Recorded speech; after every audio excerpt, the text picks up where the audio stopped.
My fellow sister from Wakanda, the visionary, the charming goddess of the airwaves, Che Ulenga, came up with a brilliant initiative to keep us woke when it comes to the shocking regularity of violence in our society. Check this out. So GBV, we can't say as Namibians that we don't know about it or what's happening in the country. Every day we open the newspaper, from every single weekend we find at least a good 4 to 5 stories every single Monday to Friday that surrounds GBV. We read about rape cases. We're reading about women being murdered and killed. We're reading about men killing other men. We're reading about perpetrators who are out on bail on the streets. There's no system after that to register the community to say there's a pedophile in your community.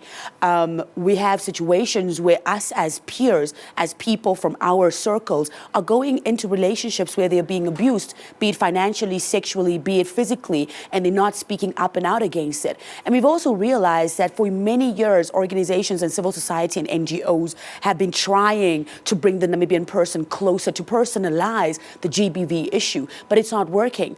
So this ghost protest, I heard ghost protest from Senga, the director from the National Theatre Namibia, a very powerful woman who's also part of the GBV Coalition Against GBV movement. And when I explained to her that what I want to do is I want people to just write on a poster, when I explained to her that I want people to use red and write on a everyday cardboard their message or their slogan against GBV and put that out on street corners without anybody being harassed or having to be pulled into a march to do so. Then she said, oh, so it's a ghost protest. And then the ghost protest name came into the fix of it. The idea was for people to be moved by GBV, for people to be moved by the story of women who are being battered at home by their husbands, children who are being sexually abused by family members, children who are being sexually abused by people that they trust. You as a Namibian, as a human being, is supposed to be moved by that. And your move would then be to involve your whole household into making one poster, one cardboard box that says stop GBV, or whatever powerful slogan you want to attach to your fight against gender-based violence. So the idea is that this poster that you have made in your household with your family, you take this out when you leave home the next morning or in the evening to work or to school, and you simply wrap it around a tree or a light pole that you feel this is where everybody is going to hear my message. It's ghosts also in the sense that perhaps it's the voices of the ghosts of the people that have been killed. It's ghosts also in the sense that they don't have a voice, and you who's got the voice has sort of spoken out on this piece of paper, on this cardboard box that you have put up. And it's just so that when everybody drives around, we remember every single moment. You must know that at least every 5 minutes in the world, a woman is killed by a partner through domestic violence or through GBV. That's the thing about this campaign. It didn't have a start date. The start date was the 26th of August. And it could even go on forever.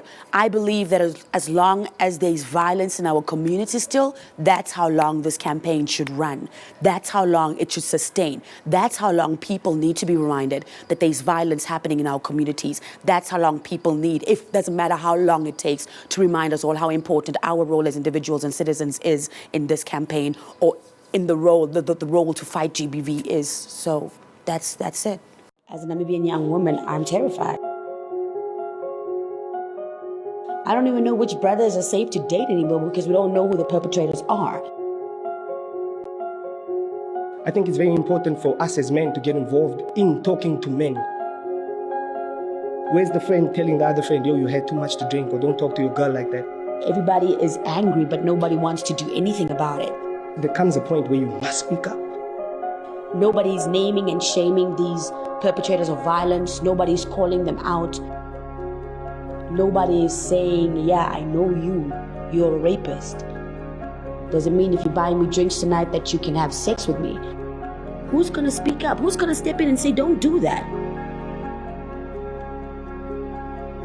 We need to wake up and speak out. Stop the violence, man. Stop the damn violence.